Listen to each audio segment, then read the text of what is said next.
Hello मेरे प्यारे प्यारे बच्चों, कैसे हैं? तो आज के इस वीडियो में आरबीएसई कक्षा 5 के पर्यावरण अध्ययन अर्थात ईवीएस पुस्तक का नाम है हमारा परिवेश। इसके पहले पाठ बासोड़ा की थाली के सभी प्रश्न उत्तरों को देखने वाले हैं। इस पाठ का एक्सप्लेनेशन हम पिछले वीडियो में देख चुके हैं। आप हमारे चैनल पर जाकर के सर्च कर सकते हैं, रीड कर सकते हैं। चैनल का नाम आपको पता ही है, गर्ग एजुकेशन टेक। अब चलिए हम वीडियो को शुरू करते हैं। सबसे पहले है अभ्यास कार्य। निम्न में से सही विकल्प चुनिए। पहला प्रश्न है, इनमें से खरीफ की फसल कौन सी है? तो यहाँ पर 4 विकल्प दे रखे हैं, उनमें से हमें जो सही विकल्प है यानी कि खरीफ की फसल कौन सी है उसे चुनना है। तो देखिए, ए में दे रखा है चना, बी है यानी कि बै है सरसों, स है मूंगफली और द है गेहूं। तो इन चारों में से सही विकल्प कौन सा है? कौन सी फसल है जो खरीफ की फसल है? तो देखिए, सही उत्तर है स, मूंगफली। मूंगफली खरीफ की फसल होती है। दूसरा प्रश्न है, गेर नृत्य में कौन सा वाद्य यंत्र उपयोग किया जाता है? यानी कि जब गेर नृत्य किया जाता है तो उस समय कौन सा यंत्र बजाया जाता है? ए है तबला, ब है हारमोनियम, स है बांसुरी और द है चंग। तो देखिए, क्या है इसका सही उत्तर? द, चंग। चंग की थाप पर गेर नृत्य किया जाता है। अभ्यास कार्य में आगे है रिक्त स्थान भरिए। तो यहाँ पर देखिए, कुछ वाक्य दे रखे हैं जिनमें बीच बीच में रिक्त स्थान है, हमें इन्हें उचित शब्द के साथ में भरना है।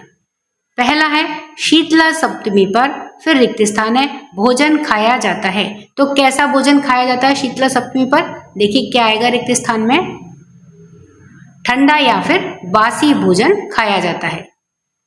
दूसरा है, रिक्त स्थान राजस्थान की प्रमुख जायद फसल है।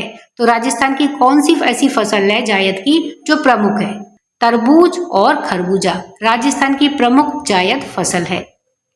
तीसरा है, दही और छाछ रिक्त स्थान के लिए अच्छे होते हैं, शरीर और पाचन क्रिया के लिए अच्छे होते हैं। चौथा है, रिक्त स्थान त्योहार पर राजस्थान में गेर नृत्य किया जाता है। तो राजस्थान में कौन से त्योहार पर गेर नृत्य किया जाता है? शीतला सप्तमी और अष्टमी के त्योहार पर, यानी बासोड़ा भी लिख सकते हैं। तो बासोड़ा के त्योहार पर राजस्थान में गेर नृत्य किया जाता है। पांचवा है, बाजरे की रोटी के साथ में रिक्त स्थान खाना पसंद किया जाता है।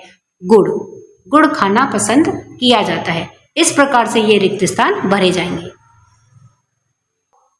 आगे है सत्य या फिर असत्य लिखिए। यहाँ पर कुछ कथन दे रखे हैं, उन्हें हमें पढ़ना है और पढ़ करके ये पता लगाना है कि दिया हुआ कथन सत्य है अथवा असत्य। पहला हम देखते हैं कि शीतला सप्तमी का संबंध गर्मियों से होता है। तो यह कथन सत्य है, क्योंकि शीतला सप्तमी का त्योहार जब आता है तब गर्मियां शुरू हो जाती है। तो यहां हम लिखेंगे सत्य। दूसरा है, शीतला सप्तमी केवल राजस्थान में मनाई जाती है। तो यह कथन असत्य है, क्योंकि शीतला सप्तमी लगभग पूरे भारतवर्ष में मनाई जाती है। तो यहां हम लिखेंगे असत्य।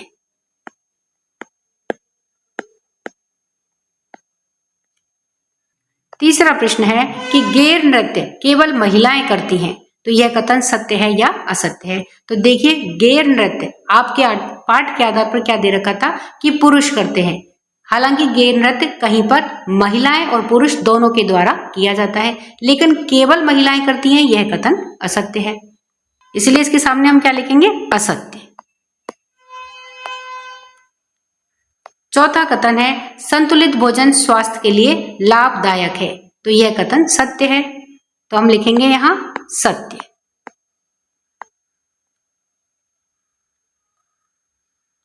अब देखिए, अभ्यास कार्य में आगे है मिलान कीजिए। आपको मिलान करना है। यहाँ स्तंभ ए दे रखा है और दूसरी तरफ स्तंभ ब दे रखा है। तो स्तंभ ए में जो शब्द दे रखे हैं उन्हें स्तंभ ब में उनके अर्थ के साथ में हमें मिलाना है। तो यहाँ पर देखिए दे रखा है बाजरा। तो बाजरा क्या है? स्तंभ ब में से हमें चुनना है और उसके साथ मिलाना है। तो बाजरा क्या है? एक खरीफ की फसल है। उसके पश्चात दे रखा है दही। दही क्या है? पाचन के लिए अच्छा है, इसीलिए हम दही खाते हैं। गेर नृत्य, गैर नृत्य को किसके साथ मिलाएंगे? देखिए, चंग की थाप पर जो नृत्य किया जाता है उसे गैर नृत्य कहते हैं। बासोड़ा क्या है? ठंडा भोजन। बासोड़ा का अर्थ क्या है? ठंडा भोजन। तो इस तरह से स्तंभ ए के इन शब्दों को स्तंभ ब के उनके अर्थ के साथ में मिलाना है। अब है आगे 3 से 4 वाक्यों में उत्तर दीजिए। तो यहाँ पर 1 से लेकर के 9 प्रश्न दे रखे हैं जिनके उत्तर हमें 3 से 4 वाक्यों में देने हैं या 3 से 4 पंक्तियों में देने हैं। तो आइए हम इन एक एक प्रश्न को उत्तर के साथ में देखते हैं। पहला प्रश्न है, बासोड़ा थाली में शामिल कुछ प्रमुख व्यंजनों के नाम लिखिए। तो देखिए, बासोड़ा की थाली में कौन कौन से व्यंजन शामिल होते हैं?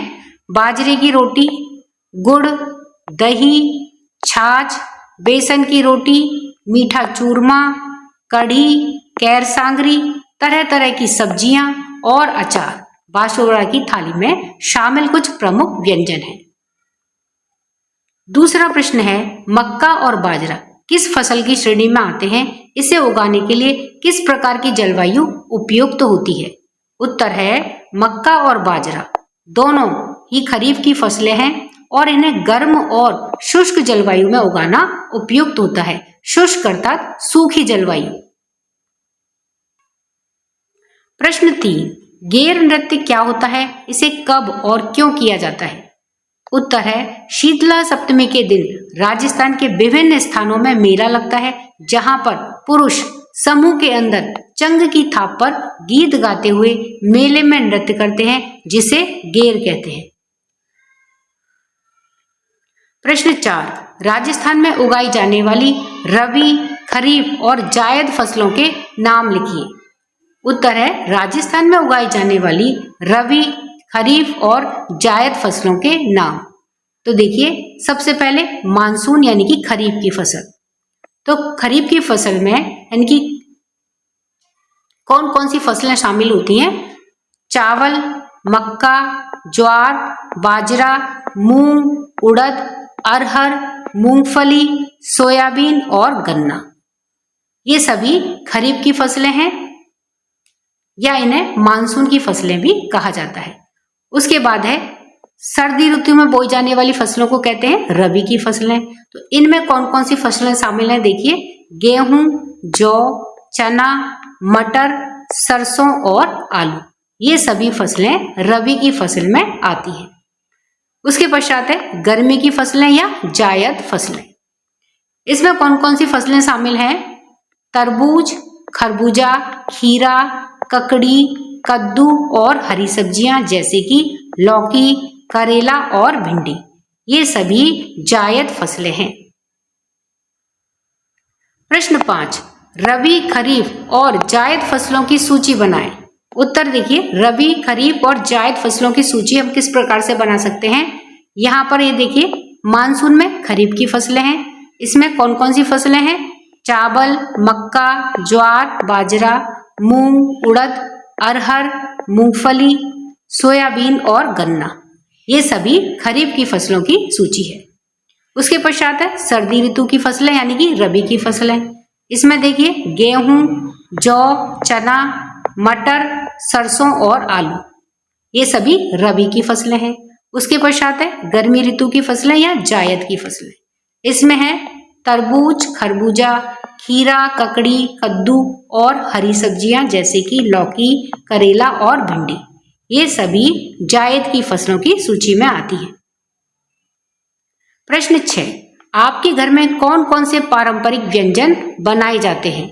उत्तर है, हमारे घर में पारंपरिक रूप से चूरमा, दाल बाटी, कढ़ी चावल, लड्डू पूरी, आलू की सब्जी, बाजरे की रोटी, गुड़, गुंजिया, फीनी इत्यादि व्यंजन बनाए जाते हैं। अब बच्चों, आप जिस क्षेत्र विशेष में रहते हैं वहां पर कौन से पारंपरिक व्यंजन बनाए जाते हैं, आप यहाँ पर उनका नाम लिख सकते हैं। प्रश्न 7, शीतला सप्तमी पर ठंडा भोजन क्यों खाया जाता है? उत्तर है, शीतला सप्तमी का त्योहार गर्मी के मौसम की शुरुआत में शरीर को स्वस्थ बनाए रखने का प्रतीक है। ठंडा भोजन शरीर को ठंडक पहुंचाता है और पाचन क्रिया में भी सहायक होता है। इसीलिए शीतला सप्तमी पर ठंडा भोजन खाया जाता है। प्रश्न 8, राजस्थान के अलावा और कौन कौन से राज्यों में शीतला सप्तमी का त्योहार मनाया जाता है? तो देखिए उत्तर है शीतला सप्तमी का त्योहार राजस्थान के अलावा मुख्य रूप से गुजरात, हरियाणा, उत्तर प्रदेश, मध्य प्रदेश जैसे और उत्तर और पश्चिम भारतीय राज्यों में मनाया जाता है, यानी कि ये लगभग संपूर्ण भारतवर्ष में मनाया जाता है। प्रश्न 9, त्योहारों का हमारे जीवन में क्या महत्व है? उत्तर है त्योहारों का हमारे जीवन में बहुत महत्व है। वे मेलजोल बढ़ाने, उत्सव मनाने, खुशियां या दुख बांटने जैसी कई सारी बातों से जुड़े होते हैं। ये सांस्कृतिक और सामाजिक बंधन को भी मजबूत बनाते हैं, हमें अपनी जड़ों से जोड़ते हैं, हमें अपनी परंपराओं और रीति रिवाजों को याद दिलाते हैं और हमें अपने प्रियजनों के साथ में समय बिताने का अवसर प्रदान करते हैं। परियोजना आधारित गतिविधियां, तो यहाँ पर देखिए प्रोजेक्ट वर्क के आधार पर आपको एक्टिविटी करनी है, गतिविधियां करनी है। तो इसमें कुछ प्रश्न दे रखे हैं, उनके उत्तर आपको बताने हैं। तो इस प्रकार से इसमें 1 से लेकर के 9 तक प्रश्न दे रखे हैं, हम एक एक करके उनका उत्तर देखते हैं। तो परियोजना आधारित गतिविधियों में पहला प्रश्न है, आप अपने क्षेत्र में मनाए जाने वाले त्योहारों एवं इनमें कौन कौन से व्यंजन बनाए जाते हैं उनकी जानकारी एकत्रित कीजिए। उत्तर है, इसके उत्तर अलग अलग क्षेत्र में रहने वाले लोगों के लिए अलग अलग हो सकते हैं। जैसे कि भरतपुर में गोवर्धन के दिन चूरमा दाल बाटी बनाया जाता है, जयपुर में अन्नकूट बनाया जाता है, जबकि गंगापुर में पुए का भोग लगाया जाता है। संक्रांति पर भरतपुर में कंचे यानी कि कांच की गोलियों का खेल खेला जाता है, जबकि जयपुर में पतंग उड़ाई जाती है। यानी कि जो त्योहार होते हैं वो क्षेत्र विशेष के हिसाब से अलग अलग तरह से मनाए जाते हैं। तो बच्चों, आप जिस क्षेत्र विशेष में रहते हैं वहां पर कौन से त्योहार पर किस तरह के व्यंजन बनाए जाते हैं, आप उन्हें लिख सकते हैं। प्रश्न 2, राजस्थान और अन्य राज्यों में उगाई जाने वाली फसलों का तुलनात्मक चार्ट बनाइए। तो इसमें आपको एक तुलना करते हुए चार्ट बनाना है, जिसमें आपको एक तरफ लिखना है राज्यों के नाम और दूसरी तरफ उनकी प्रमुख फसलों के नाम, यानी कि राजस्थान में कौन कौन सी फसलें उगाई जाती हैं और अन्य राज्यों में कौन कौन सी फसलें उगाई जाती हैं। इस प्रकार से हमें एक तुलना करता हुआ चार्ट बनाना है। तो देखिए, इसमें हम सबसे पहले लिखेंगे कि राजस्थान में कौन कौन सी प्रमुख फसलें हैं। तो बाजरा, जौ, ज्वार, मक्का, गेहूं, सरसों, तिल, मूंगफली, सोयाबीन, चना, मूंग, मोठ और कपास, ये सभी राजस्थान की प्रमुख फसलें हैं। अब हम अन्य राज्यों में जो फसलें उगाई जाती हैं उनके नाम लिख लेते हैं। इसमें देखिए उत्तर प्रदेश, तो गेहूं, चावल, गन्ना और मक्का। उसके पश्चात है मध्य प्रदेश, सोयाबीन, गेहूं, चना और चावल। फिर देखें पंजाब, तो पंजाब की मुख्य फसलें क्या हैं? गेहूं, चावल और कपास। हरियाणा में क्या उगाया जाता है? देखिए कौन सी फसलें हैं? गेहूं, चावल और सरसों। बिहार में चावल, गेहूं और मक्का। इसी प्रकार से अन्य राज्यों में देखते हैं गुजरात में देखिए मूंगफली, कपास और बाजरा, ये मुख्य फसलें हैं। फिर है महाराष्ट्र में कपास, सोयाबीन और ज्वार। इस प्रकार से हम राजस्थान और अन्य बाकी के राज्यों की फसलों में तुलनात्मक अध्ययन कर सकते हैं। प्रश्न 3, अपनी पसंदीदा व्यंजन से होने वाले स्वास्थ्य लाभों पर चर्चा कीजिए। अपने पसंदीदा व्यंजन से होने वाले स्वास्थ्य लाभों पर चर्चा। तो हम किस प्रकार से ये चर्चा कर सकते हैं कि हम जो हमारे पसंद का भोजन खा रहे हैं वो हमारे स्वास्थ्य पर किस प्रकार से उसका फायदा होता है, लाभ पहुंचाता है। तो जैसे मोटे अनाज जौ, मक्का, ज्वार, बाजरे की रोटी खाते हैं तो आप फाइबर का सेवन करेंगे जो कि आपके शरीर के लिए अच्छा है। दूसरा हम क्या कह सकते हैं कि सफेद चावल की जगह भूरे चावल खाना एक समझदारी भरा कदम हो सकता है, खास तौर पर अगर आप मधुमेह के रोगी हैं, यानी कि अगर आपको डायबिटीज है तो। भूरा चावल एक साबुत अनाज है तो क्यों आपको भूरा चावल खाना चाहिए? उसकी वजह क्या है कि भूरा चावल एक साबुत अनाज है जिसमें चावल के सभी पौष्टिक तत्व मौजूद हैं। प्रश्न 4, संतुलित आहार हमारे शरीर के लिए क्यों आवश्यक है? उत्तर है, संतुलित आहार का मतलब है कि सही मात्रा में सभी आवश्यक पोषक तत्वों का सेवन करना, जैसे कि कार्बोहाइड्रेट, प्रोटीन, वसा, विटामिन और खनिज लवण। संतुलित आहार हमारे शरीर के लिए बहुत आवश्यक है क्योंकि यह शरीर को स्वस्थ रखने, बीमारियों से बचाने और ऊर्जावान बनाए रखने में मदद करता है। प्रश्न 5, अपनी संतुलित आहार थाली का चित्र बनाइए। उस थाली में पोषक तत्वों के आधार पर व्यंजनों के नाम लिखिए। तो हम यहाँ पर संतुलित आहार थाली का चित्र देखें। ये संतुलित आहार की थाली का चित्र है जिसमें हमने विभिन्न प्रकार के ऐसे व्यंजन चुने हैं जिनमें संतुलित मात्रा में आवश्यक पोषक तत्व मौजूद है। जैसे कि हम यहाँ पर देखें, ये चावल हैं जो कि कार्बोहाइड्रेट का बहुत अच्छा स्रोत होते हैं। उसके अलावा यहाँ पर दही है जिसमें कैल्शियम की मात्रा बहुत ज्यादा पाई जाती है। उसके अलावा यहाँ पर दालें हैं, ये देखिए ये दालें हैं। पनीर की सब्जी है जो कि कैल्शियम का बहुत अच्छा स्रोत होते हैं। उसके अलावा इसमें सलाद है, तो सलाद देखिए फाइबर का बहुत अच्छा स्रोत होती है। ये यहाँ पर चपातियां हैं गेहूं की या मोटे अनाज की, जो कि फाइबर का बहुत अच्छा स्रोत होती है। तो इस तरह से हमने इसमें सभी आवश्यक पोषक तत्वों को शामिल किया गया है। अब हम इसे देखते हैं कि हम इसे किस प्रकार से लिखेंगे।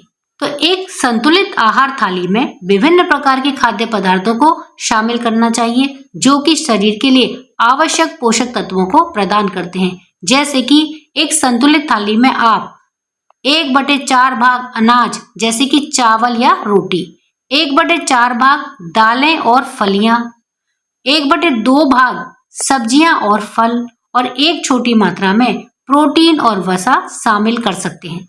आप अपनी पसंद और उपलब्धता के अनुसार इन खाद्य पदार्थों को बदल सकते हैं, यानी कि आपके यहाँ पर जो सब्जियां उपलब्ध हैं आप उनकी मात्रा यहाँ पर लिख सकते हैं। उसके अलावा आपको जो भोजन पसंद है उसे भी आप इसमें जोड़ सकते हैं थाली में। उदाहरण के लिए आप दाल की जगह पनीर या चिकन को ले सकते हैं, यानी कि जिस तरह से दालों में प्रोटीन होता है उसी तरह से पनीर और चिकन में भी प्रोटीन होता है। और फलियां की जगह आप हरी सब्जियां भी ले सकते हैं। यह ध्यान रखना महत्वपूर्ण है कि संतुलित आहार का मतलब यह नहीं है कि आपको हर भोजन में सभी पोषक तत्वों को शामिल करना है। आप विभिन्न प्रकार की खाद्य पदार्थों को खाकर विभिन्न दिनों में विभिन्न खाद्य पदार्थों का चयन करके अपने पोषक तत्वों की जरूरतों को पूरा कर सकते हैं। यानी कि यह जरूरी नहीं है कि आप एक ही दिन में सभी तरह के पोषक तत्वों को खाएं। आप अलग अलग दिन अलग अलग तरह के खाद्य पदार्थों को खा करके अपने शरीर में उन पोषक तत्वों की मात्रा को जरूरत को पूरा कर सकते हैं। प्रश्न 6, खोज कार्य। अपने दादा दादी या माता पिता से पूछो कि उनके समय में त्योहार कैसे मनाए जाते थे। उत्तर है कि अपने दादा दादी या माता पिता से पूछ सकते हैं कि उनके बचपन में त्योहार किस प्रकार से अलग थे, जैसे कि वे कैसे कपड़े पहनते थे। हम क्या क्या प्रश्न पूछ सकते हैं कि वे अपने समय में त्योहार पर किस प्रकार के कपड़े पहनते थे, क्या खाते थे, क्या खेल खेलते थे और कौन कौन से रीति रिवाज मनाए जाते थे। आप उनसे यह भी पूछ सकते हैं कि उनके समय में त्योहारों का महत्व आज के जैसा ही था या कोई बदलाव आया है। आप उनसे यह भी पूछ सकते हैं कि क्या उनके समय में त्योहारों को मनाने के तरीके में कोई खास बात थी जो आज के समय में गायब है। यह एक मजेदार बातचीत हो सकती है जो आपको अपने दादा दादी या माता पिता के जीवन और संस्कृति के बारे में जानने में मदद करेगी। प्रश्न 7, घर में उपयोग होने वाली कोई भी 2 मशीनों का अवलोकन और चित्र बना करके कार्यविधि लिखिए। तो यहाँ पर देखिए उत्तर में पहली मशीन है वॉशिंग मशीन का उपयोग। तो वॉशिंग मशीन अपकेंद्रण यानी कि सेंट्रीफ्यूगेशन के सिद्धांत पर काम करती है।